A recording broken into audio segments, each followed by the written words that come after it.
আসসালামু আলাইকুম। রামকৃষ্ণপুর বিশ্ববিদ্যালয় কর্তৃক আয়োজিত অনলাইন ক্লাসে সবাইকে স্বাগত। আমি মাকসুদা আক্তার, লেকচারার ফিনান্স বিভাগ, রামকৃষ্ণপুর বিশ্ববিদ্যালয় কলেজ। গত ক্লাসে আমরা সেকেন্ড পেপার এর প্রথম চ্যাপ্টার ব্যাংক ব্যবস্থা প্রাথমিক ধারণা এর টপিকসগুলো পড়ছিলাম। আজকে আমরা ওই চ্যাপ্টারই পড়ব এবং এটা আমাদের হচ্ছে পঞ্চমতম ক্লাস। আমরা আজকে সবচাইতে এই চ্যাপ্টারের ইম্পর্টেন্ট টপিকস সেটা আমরা আজকে আলোচনা করব। ব্যাংক ব্যবসায়ের ধরন, ব্যাংক ব্যবসায়ের ধরন বা এর প্রকৃতি,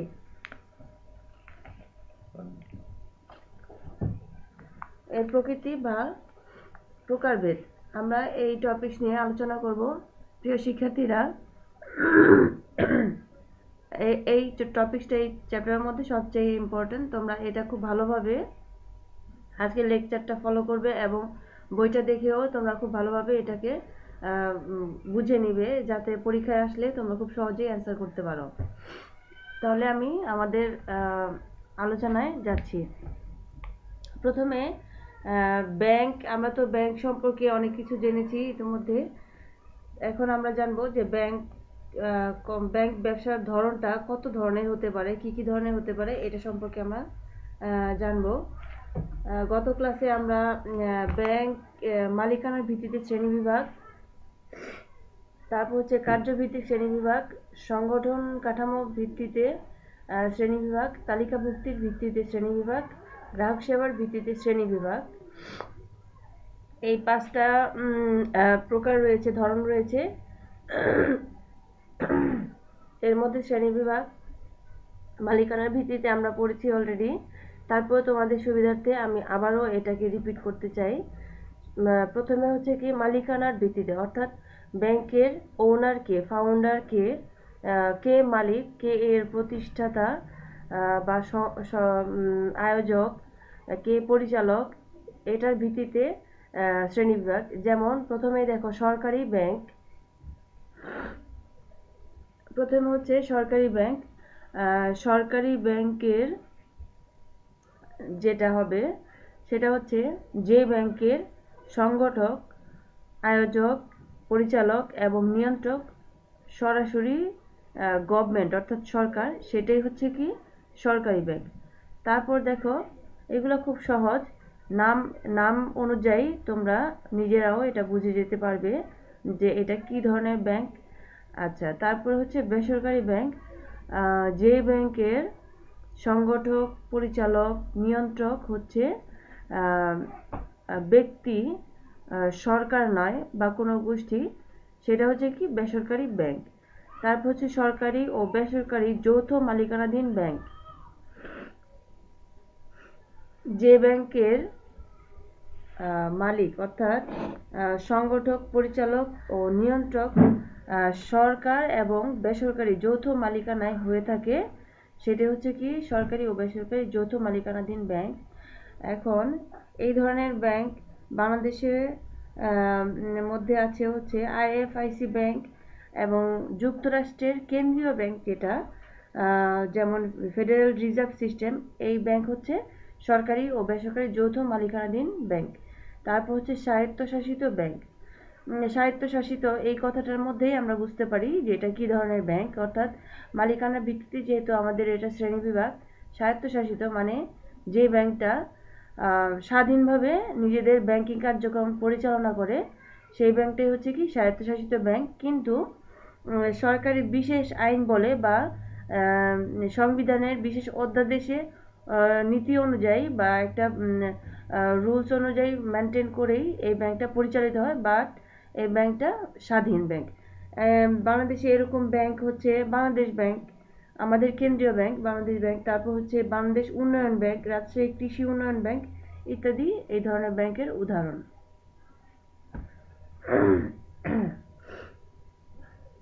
তারপর দেখো কার্যভিত্তিক শ্রেণীবিভাগ।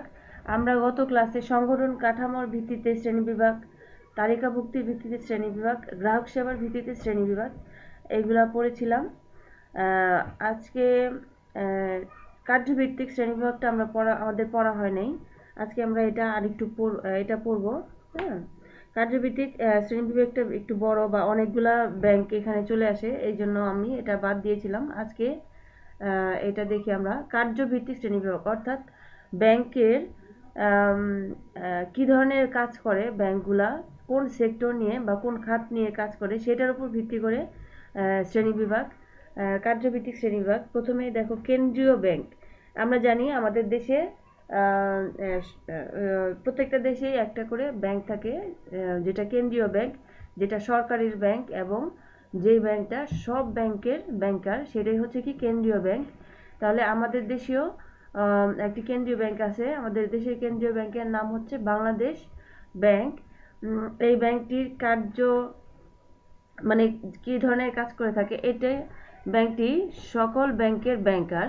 আমরা যেমন ব্যাংকে আমাদের যেসব প্রয়োজনে ব্যাংকের কাছে যাই, এবং ব্যাংকগুলাও অন্য সব যে ব্যাংকগুলো আছে সেই ব্যাংকগুলা তাদের বিশেষ প্রয়োজনে তারা একটি ব্যাংকের কাছে যায়। সেই ব্যাংকটি হচ্ছে কেন্দ্রীয় ব্যাংক, এবং গভর্নমেন্ট বা আমাদের সরকারও এই ব্যাংকের মালিক, এবং তাদের সরকারের বিশেষ প্রয়োজনে আর্থিক নীতি বা সরকারের বাজেট ডেফিসিট হলে বা সরকারের প্রতিনিধি হিসেবে এই ব্যাংকটি কাজ করে, এবং সরকার এই ব্যাংকের সহায়তা নিয়ে থাকে সরকারের আর্থিক সব ধরনের প্রয়োজনে।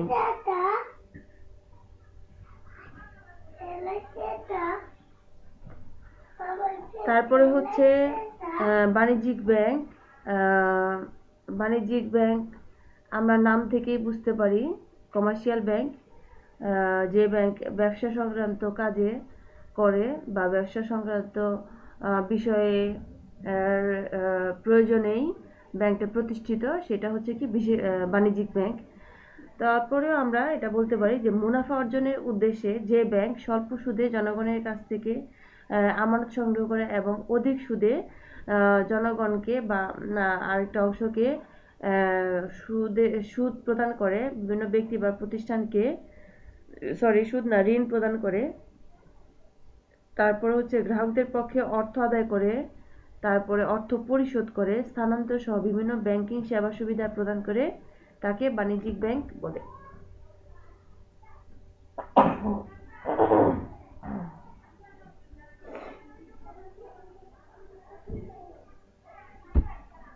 আমাদের দেশে বাণিজ্যিক ব্যাংকের উদাহরণ হচ্ছে যেমন সোনালী ব্যাংক, তারপর হচ্ছে prime bank, Exim bank limited আমাদের দেশে এই জাতীয় ব্যাংকের উদাহরণ। তারপর হচ্ছে বিশেষায়িত ব্যাংক, স্পেশালাইজড ব্যাংক। যে সকল বইয়ের কথা অনুযায়ী যে সকল ব্যাংক গ্রাহকদের প্রয়োজন ও অর্থনীতির বিশেষ কোনো দিক নিয়ে ব্যাংকিং কার্যক্রম পরিচালনা করে তাকে বিশেষায়িত ব্যাংক বলে। অর্থাৎ বিশেষ খাত নিয়ে যেসব ব্যাংক কাজ করে সেই ব্যাংকগুলোকে সেই বিশেষ খাত অনুযায়ী নামকরণ করা হয়েছে। আমরা একটু আলোচনা করলেই তোমরা বুঝতে পারবে। দেখো নামগুলো দেখেই তুমি বুঝতে পারবে। যেমন 3 বিশেষায়িত ব্যাংকের কয়ে কৃষি ব্যাংক, অর্থাৎ এই ব্যাংকটি কৃষি খাত নিয়ে কাজ করে, কৃষকদের সার দেয়া, স্বল্প সুদে ঋণ দেয়া, তারপর হচ্ছে কৃষি উৎপাদনে বিভিন্ন পরামর্শ দেওয়া, অন্যান্য যন্ত্রপাতি দিয়ে সহায়তা করা, এগুলো হচ্ছে কৃষি ব্যাংকের কাজ। এবং কৃষি ব্যাংকটা শুধুমাত্র কৃষি খাত নিয়েই কাজ করে। কৃষকের উন্নয়নে কৃষি ব্যাংক প্রতিষ্ঠিত, এবং কৃষি খাতকে অর্থনৈতিক দিক দিয়ে উন্নত করার জন্য কৃষি ব্যাংক তৈরি হয়েছে। এইটাই হচ্ছে কৃষি ব্যাংক। যেমন বাংলাদেশে কৃষি ব্যাংকের উদাহরণ হচ্ছে বাংলাদেশ কৃষি ব্যাংক ও রাজশাহী কৃষি উন্নয়ন ব্যাংক। এই দুটি ব্যাংক হচ্ছে কি কৃষি ব্যাংক, কৃষি খাতকে নিয়ে এই ব্যাংকগুলো কাজ করে। তারপর হচ্ছে শিল্প ব্যাংক, ইন্ডাস্ট্রিয়াল ব্যাংক। শিল্প ব্যাংকও বিশেষায়িত ব্যাংক, এবং এই ব্যাংকটি শিল্প উন্নয়নের জন্য বা শিল্প খাতকে অর্থনৈতিকভাবে সবল করার জন্য এই ব্যাংকটি তৈরি হয়েছে। ঋণ দেয়া, স্বল্প মেয়াদে ঋণ দেয়া, তারপর শেয়ার ঋণপত্র বিক্রয় করা বা সহযোগিতা করা এই ব্যাংকের কাজ। বাংলাদেশে এরূপ ব্যাংকের উদাহরণ হচ্ছে বাংলাদেশ উন্নয়ন ব্যাংক লিমিটেড অর্থাৎ বিডিবিএল বাংলাদেশ এই ধরনের ব্যাংকের উদাহরণ। তারপর হচ্ছে সঞ্চয়ী বা আমানত bank, savings or deposit bank. নাম শুনেই বোঝা যাচ্ছে সঞ্চয় বা আমানত ব্যাংক অর্থাৎ জনগণের কাছ থেকে বিক্ষিপ্ত সঞ্চয়গুলো বা ছোট ছোট সঞ্চয়গুলোকে সংগ্রহ করে যে ব্যাংক একটা মূলধন তৈরি করে, বড় একটা মূলধন তৈরি করে, সেটাই হচ্ছে কি সঞ্চয়ী ব্যাংক। বাংলাদেশে এইরূপ ব্যাংকের উদাহরণ হচ্ছে ডাকঘর সঞ্চয় ব্যাংক। তারপর হচ্ছে সমবায় বা আমানত ব্যাংক আমরা পড়ছিলাম, সরি আমার এখানে লেখাটা ভুল হয়েছে, এটা সমবায় ব্যাংক হবে না, এটা হবে কি সঞ্চয়ী বা আমানত ব্যাংক। তারপর হচ্ছে কি বিনিয়োগ, সরি ঠিক আছে। তারপর হচ্ছে কি বিনিয়োগ ব্যাংক। এটাও নাম শুনেই বোঝা যাচ্ছে যেই ব্যাংকটা দীর্ঘমেয়াদী মূলধন সরবরাহ যে ব্যাংকটার মূলধন সরবরাহ করে দীর্ঘমেয়াদী ঋণ প্রদান করে তাকে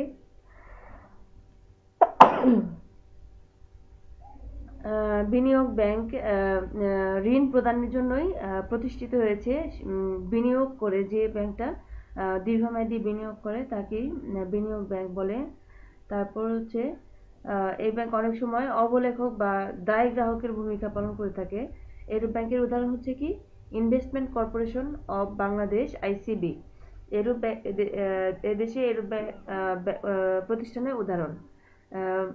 এটা হচ্ছে কি ICB, investment corporation of Bangladesh. তারপর হচ্ছে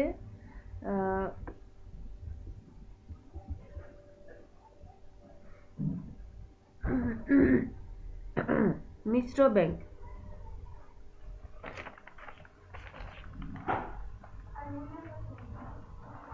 মিশ্র ব্যাংক আমরা নাম শুনে বুঝতে পারছি মিশ্র ব্যাংক অর্থাৎ এটার কাজগুলো মিশ্রিত, আমানত গ্রহণ, ঋণ মঞ্জুর এবং লাভজনক খাতে বিনিয়োগ, এইসব কাজ করে থাকে মিশ্র ব্যাংক। তারপর হচ্ছে সমবায় ব্যাংক।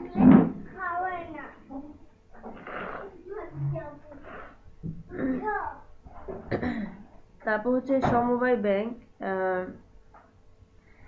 যে ব্যাংকটি সমবায়ের ভিত্তিতে সমবায়ের আইনের আওতায় গঠিত ও পরিচালিত ব্যাংক সমিতির সদস্যদের অর্থনৈতিক কল্যাণের জন্য তাদেরকে স্বল্প সুদে ঋণ দেয় এবং সদস্যদের বিক্ষিপ্ত ক্ষুদ্র ক্ষুদ্র সঞ্চয় আমানত স্বরূপ গ্রহণ করে মূলধন গঠন করে তাকে সমবায় ব্যাংক বলে। বাংলাদেশে এরূপ ব্যাংকের উদাহরণ হচ্ছে কি বাংলাদেশ সমবায় ব্যাংক লিমিটেড, এটা হচ্ছে সমবায় ব্যাংকের উদাহরণ। তারপর হচ্ছে বিনিময় ব্যাংক।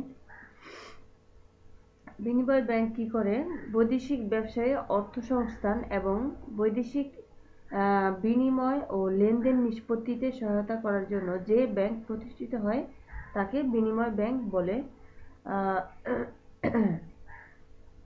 তারপর হচ্ছে মার্চেন্ট ব্যাংক। মার্চেন্ট ব্যাংকটা দেখো বিনিময় ব্যাংক এবং বিনিয়োগ ব্যাংকের মিশ্রিত রূপ, অর্থাৎ বিনিয়োগ ব্যাংক এবং বিনিময় ব্যাংক যে কাজগুলো করে থাকে মার্চেন্ট ব্যাংক সেই কাজগুলো একসাথে করে, এজন্য একে মার্চেন্ট ব্যাংক বলা হয়েছে। তারপরে হচ্ছে আমদানি রপ্তানি ব্যাংক। নাম শুনে বোঝা যাচ্ছে যে ব্যাংকটা আমদানি রপ্তানি অর্থাৎ বৈদেশিক বাণিজ্যে সহায়তা করে সেই ব্যাংকটা হচ্ছে কি আমদানি রপ্তানি ব্যাংক। তারপর দেখো ক্ষুদ্র ও কুটির শিল্প ব্যাংক, যে ব্যাংকটি কুটির শিল্প নিয়ে কাজ করে, গ্রামীণ দেশের ক্ষুদ্র ও কুটির শিল্পকে আর্থিক ও সহায়তা করে এবং প্রয়োজনীয় পরামর্শ দিয়ে সহায়তা করে, হচ্ছে ক্ষুদ্র ও কুটির শিল্প ব্যাংক। বাংলাদেশে এরূপ ব্যাংকের উদাহরণ হচ্ছে বেসিক ব্যাংক।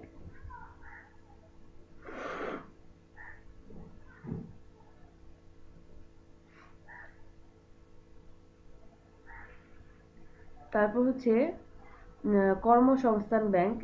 কর্মসংস্থান ব্যাংকটি প্রতিষ্ঠিত হয়েছে দারিদ্র্য বিমোচনের উদ্দেশ্যে। দেশের কর্মসংস্থান, বেকার যুবক ও যুব মহিলাদের আত্মকর্মসংস্থানের মাধ্যমে এই আর্থিক উন্নয়ন করার জন্যই এই ব্যাংকটি প্রতিষ্ঠিত হয়েছে। তারপরে ব্যাংকের উদাহরণ হচ্ছে কর্মসংস্থান ব্যাংক। আমাদের দেশে কর্মসংস্থান ব্যাংক রয়েছে, যা কিনা যুবক এবং যুব মহিলাদের আর্থিক কর্মসংস্থানের মাধ্যমে তাদের দারিদ্র্য বিমোচনের জন্য কাজ করছে। তারপর দেখো গৃহ সংস্থান ব্যাংক।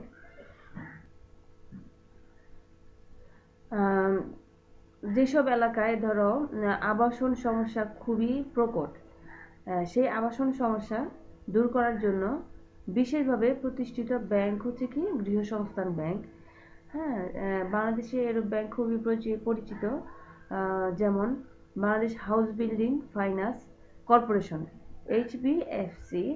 বাংলাদেশে হাউস বিল্ডিং ফাইন্যান্স কর্পোরেশন, এটা হচ্ছে কি গৃহ সংস্থান হাউজিং ব্যাংকের উদাহরণ। তারপর হচ্ছে কনজিউমার ব্যাংক বা ভোক্তা ব্যাংক। এই ব্যাংকটা আমাদের বিভিন্ন ভোগ্য পণ্য ক্রয়ে এই ব্যাংকটা কি করে থাকে, আমাদেরকে স্বল্প সুদে ঋণ দেয়। যেমন অনেক সময় দেখা যাবে অনেক জায়গায় তোমরা অ্যাড দেখতে পাবে যে ফ্রিজ, তারপরে হচ্ছে ডাউন পেমেন্টে ফ্রিজ কিনুন বা টিভি, গাড়ি ইত্যাদি বলা হয়ে থাকে। এটা হচ্ছে কনজিউমার ব্যাংক বা ভোক্তা ব্যাংক। তারপর হচ্ছে দেখো পরিবহন ব্যাংক, যে ব্যাংকটা পরিবহন খাতকে উন্নয়ন করার জন্য, পরিবহন খাতের জন্য বিশেষভাবে কার্যপ্রণালী রয়েছে যে ব্যাংকের, সেই ব্যাংকটা হচ্ছে কি পরিবহন ব্যাংক। পরিবহন ব্যাংকের আমাদের দেশে আপাতত পরিবহন ব্যাংকের কোনো উদাহরণ নেই, আমাদের দেশে এ ধরনের ব্যাংক নেই, তাই আমরা উদাহরণ দিতে পারছি না। তারপর হচ্ছে বন্ধকি ব্যাংক, যে ব্যাংকটি স্থাবর অস্থাবর সম্পত্তি বন্ধক রেখে ব্যাংক ঋণ গ্রহীতাকে ঋণ প্রদান করে, সেটা হচ্ছে বন্ধকি ব্যাংক। তো এই চ্যাপ্টারটা খুবই ইম্পর্টেন্ট এটা একটা। তারপরেও তোমরা বাসায় দেখলে বুঝে যাবে, নাম অনুসারেই সবগুলো ব্যাংকের কার্যপ্রণালী। তারপর দেখো গ্রামীণ ব্যাংক। গ্রামীণ ব্যাংক হচ্ছে কি গ্রামের দরিদ্র লোকজনকে নিয়ে যে ব্যাংকটি কাজ করে সেটাই হচ্ছে গ্রামীণ ব্যাংক। যেমন তোমরা গ্রামীণ ব্যাংক সম্পর্কে জানো, এবং ডক্টর মোহাম্মদ ইউনুস এর ব্যাংকের প্রতিষ্ঠাতা, এটাও তোমরা জানো। তারপর অন্যান্য ব্যাংকের মধ্যে দেখো দেশীয় ব্যাংক, আঞ্চলিক ব্যাংক, গোষ্ঠী উন্নয়ন ব্যাংক, আন্তর্জাতিক ব্যাংক। দেশীয় ব্যাংক হচ্ছে ব্যাংক ব্যবস্থার প্রাথমিক অবস্থায় যে প্রতিষ্ঠানগুলো ব্যাংকিং কার্যক্রমের মতোই তারা কিছু তাদের অ্যাক্টিভিটিস ছিল, সেগুলো হচ্ছে দেশীয় ব্যাংক। যেমন গ্রামীণ মহাজন শ্রেণী, তারপরে হচ্ছে বেনিয়া গোষ্ঠী, এগুলো এখনো আছে, অনেক জায়গায় এখনো রয়ে গেছে, সেগুলো হচ্ছে দেশীয় ব্যাংক নামে সেগুলোকে আখ্যায়িত করা হয়েছে। তারপর হচ্ছে আঞ্চলিক ব্যাংক। আঞ্চলিক ব্যাংকে হচ্ছে কোনো বিশেষ অঞ্চলের জন্য তৈরি যে ব্যাংকটা, যে একটি বিশেষ অঞ্চলকে অর্থনৈতিক দিক থেকে মানে সবল করা বা বিশেষ অঞ্চলের লোকজনের উন্নয়নের আর্থিক উন্নয়নের জন্য তৈরি, সেটাই হচ্ছে আঞ্চলিক ব্যাংক। তা এই ব্যাংকের উদাহরণ হচ্ছে কি এশিয়ান উন্নয়ন ব্যাংক, যেমন ADB, এ ধরনের ব্যাংকের উদাহরণ। তারপর হচ্ছে কি গোষ্ঠী উন্নয়ন ব্যাংক, কোনো সম্প্রদায় বা গোষ্ঠীকে উন্নয়নের লক্ষ্যে যে ব্যাংকটা গঠিত সেটাই হচ্ছে কি গোষ্ঠী উন্নয়ন ব্যাংক। এর ব্যাংকের উদাহরণ হচ্ছে কি আনসার BDP ব্যাংক, যেটা একটা মানে আলাদা গোষ্ঠীকে বা আলাদা একটা সমাজকে উন্নয়নের জন্য তৈরি। তারপর হচ্ছে কি IDB ব্যাংক। তারপরে আন্তর্জাতিক ব্যাংক। আন্তর্জাতিক ব্যাংক হচ্ছে জাতিসংঘ বা মানে জাতিসংঘ বা অন্য যে কোনো সংস্থা কর্তৃক সংগঠিত ব্যাংক, আন্তর্জাতিক সদস্যদের আর্থিক উন্নয়নের জন্য যে ব্যাংকটি প্রতিষ্ঠিত লক্ষ্যে যে ব্যাংকটি কাজ করে সেটা হচ্ছে কি আন্তর্জাতিক ব্যাংক। যেমন বিশ্ব ব্যাংক, ওয়ার্ল্ড ব্যাংক এই ব্যাংকের উদাহরণ। তারপরের সংগঠন কাঠামোর ভিত্তিতে শ্রেণীবিভাগ, এগুলো তোমাদের গত ক্লাসে আলোচনা করেছি। এগুলোর মধ্যে একক ব্যাংক, শাখা bank, chain bank, group bank রয়েছে। তারপর তালিকাভুক্তির ভিত্তিতে পড়িয়েছি, এটার মধ্যে রয়েছে তালিকাভুক্ত ব্যাংক এবং অতালিকাভুক্ত ব্যাংক। এগুলো তোমরা পড়েছো এবং জানো। গ্রাহক সেবার বিধিতে পড়া হয়েছে পাইকারি ব্যাংক, খুচরা ব্যাংক। আশা করি তোমাদের এই চ্যাপ্টারে এই পর্যন্তই আমি শেষ করতে চাচ্ছি। সবাইকে ধন্যবাদ, তোমরা খুব ভালোভাবে এটা মনে রাখবে। আমার ক্লাসগুলো দেখার জন্য সবাইকে ধন্যবাদ। পরবর্তী ক্লাসগুলো তোমরা অবশ্যই দেখবে এবং আমাকে ফিডব্যাক জানাবে। সবাইকে ধন্যবাদ। আল্লাহ হাফেজ।